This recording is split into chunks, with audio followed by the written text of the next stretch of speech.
Okay, so today we have this 2020 Audi Q5 Premium. And usually I would go over it, do some really sloppy review, but no. Today I want to talk about something different. Should you buy a base model Audi at all? This is a good starting point because the base model of this car, along with many others, is pretty much the same in terms of technology and stuff on the inside. The only ones that'll really differ differ a significant amount is A6, A7, A8, Q7, Q8, I think. Maybe not Q7, I don't know. But today we have this one, Q5. It is a base model. It is completely a base model. Down to the headlights. The headlights, you get xenon headlights. You get LED running lights, of course, but you get the ugly headlights. The tail lights, no matter what package you get, are always going to be the really nice ones with the turn signals that basically go side motion, I guess. They do that, where they go side to side like that, which is really cool. Now, this car from the exterior could fool normal people into thinking that this is a really nice car. And I apologize because it might be windy. I don't have my camera set up like I usually do. It's in my car, which is in the shop. So, yeah. But that doesn't matter. What matters is Q5. So going over this car, you won't notice anything major unless you're really looking, like the headlights. The grille looks good because this car has the black optic package. It's not like totally optionless. I mean, it does have some options. It's just the base model. From the back, especially, you won't be able to tell what you're looking at, really. In fact, I can't even tell you, looking back here, what the difference between this and a Prestige is, because the first experience I had with one of these Q5s was a Prestige, which was a great first experience because it introduced me to so many great things about the Audi brand.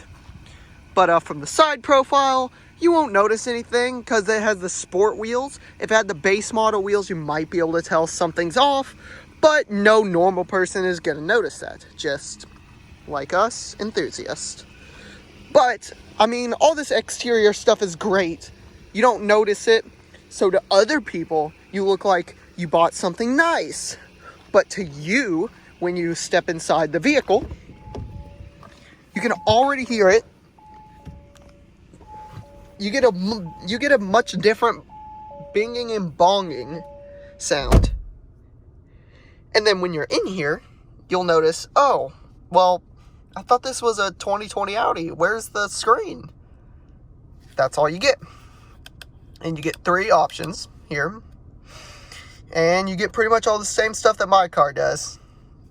And, yeah. The only real difference is my car even gets a nav thing here where it gives you compass. This car doesn't even give you that. And, also, this car is weird because I'm not used to seeing physical dials in a new Audi. I'm used to seeing the virtual cockpit, and I'm pretty sure this is just ripped. This gauge cluster, or these dials, are just ripped from older Audi models too. I don't know though. You still get the bars on the side, which I know they phased the light bars out on brand new Audis, like the new A5 that I reviewed a while back.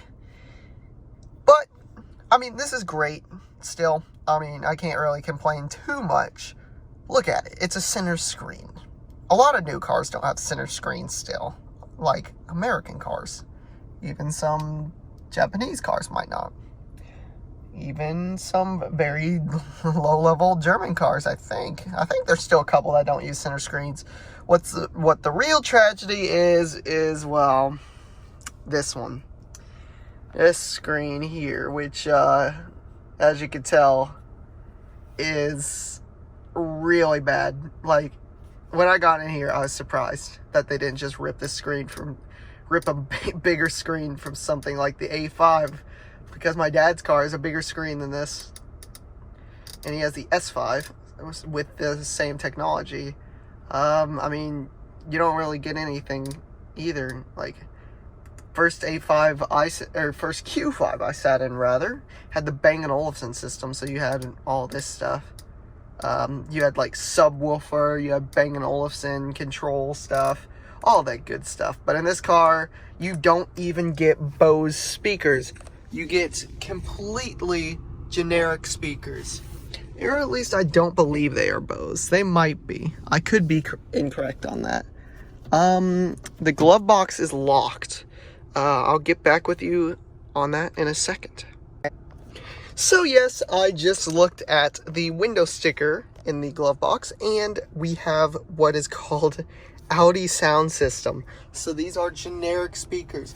I also discovered that this is the titanium package base model, which it adds the sport wheels, it adds the black optic, it adds the sportier front seats, and, well, that's about it. It doesn't add anything technologically advanced, nothing. It says it adds the premium parking stuff. However, you go into the parking menu, and, well, no 360 camera, and you get such a small screen. My camera's bigger than that. I mean, granted, my camera is only 480p, and this one looks about to be, well, not much better, frankly, but it is slightly better, I've noticed. And yeah, so yeah, that's that.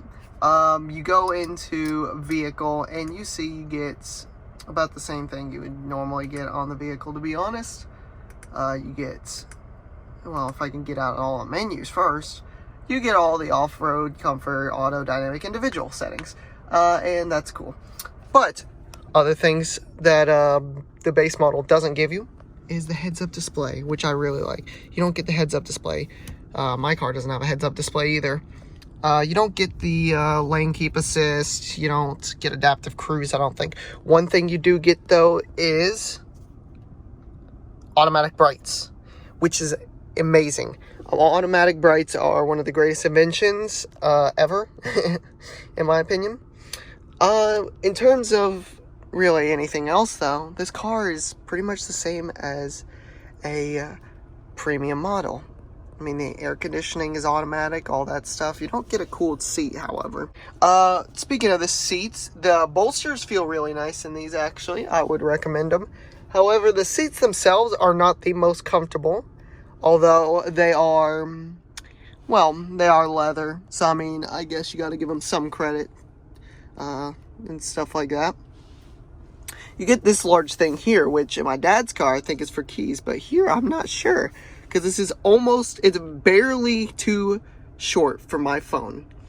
It is just, it seems to be long enough for any other phone, although it is very short in depth, only about this long, or, well, this deep.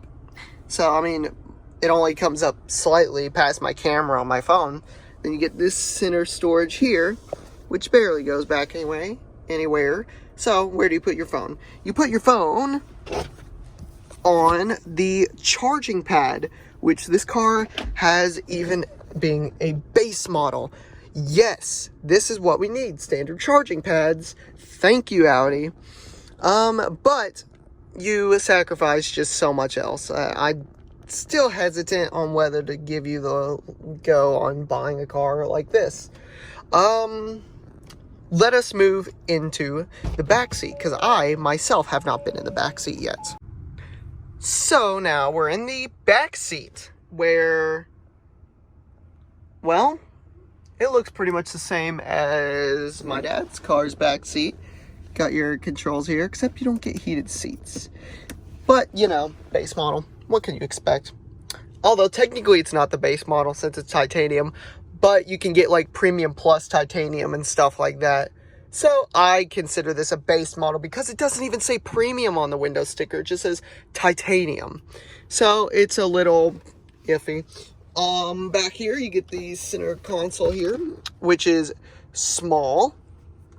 And you get really questionable cup holders, but they are deep, which is great. You love to see a deep cup holder. And no pass-through, nothing like that.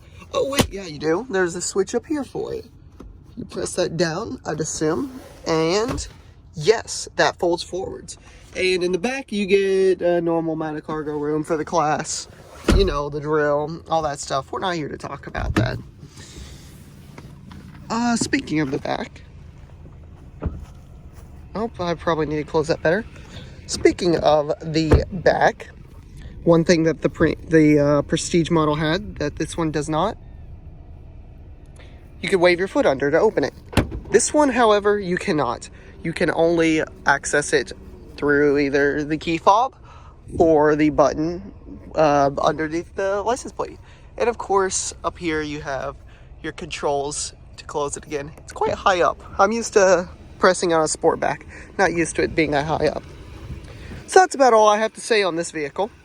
Would I recommend buying one, a base model? No, not at all.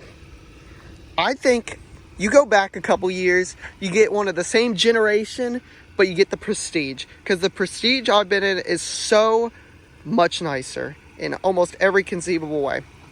And, yeah, that's what I would recommend. I recommend you save your money a little bit if you can. Get a Prestige model. Don't get a base model because you won't have to look at any of this. You'll get a full screen. You get a nicer screen here. Actually, I don't know. In the Prestige of this one, it might have the same size screen. Now I'm thinking about it. Just more functions on the screen. Also, the screen's really hot. That's not good. But yeah, that's my opinions on that. So I'd say go for the Prestige, but slightly older.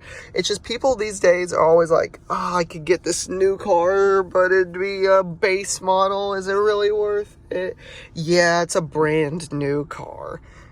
I don't know what's wrong with a used car with a couple thousand miles on it. There's nothing wrong with that because you're going to throw so many more miles on it. So many more, unless you're just filthy rich, in which case then you're going to not even consider buying the base model. But yeah, go for the Prestige. That's all I have to say. Even if it has to be the first year of this generation. However, if you're teetering on the edge between a base model of this generation first year or the old one, I'd have to say go. That's a tough one. I think this one would be more suited for that. Because the old one has a center screen that looks like this and a screen like this. So I'd have to say go this one if you're teetering on the edge between like one of these from, I think, 2015 is when they started making these. No, 2016 is when they started making these because 2015 was the last year, yeah. I'd say go with one of these. But I'll list the prices on the screen when I'm talking about the parts. The Prestige and this. Actually, we can see the price right here. The price of this vehicle, it's a little expensive. It's, yeah, $47,000. So, the choice is yours, obviously. I personally just recommend just going back a couple years, getting a higher trim level. You will not regret it. It is so much more worth it to have the Bang & Olufsen sound system, heads-up display, nice interior lighting options. One thing you do get in here, though, is the panoramic sunroof, which is nice. But in the other car, you also get a ton of other features, heads-up display, LED lights that look really cool and also perform really well, and a whole slew of other things. So, yeah. That's what I'd recommend, and yeah, that'll pretty much do it for this video. Yeah, see ya.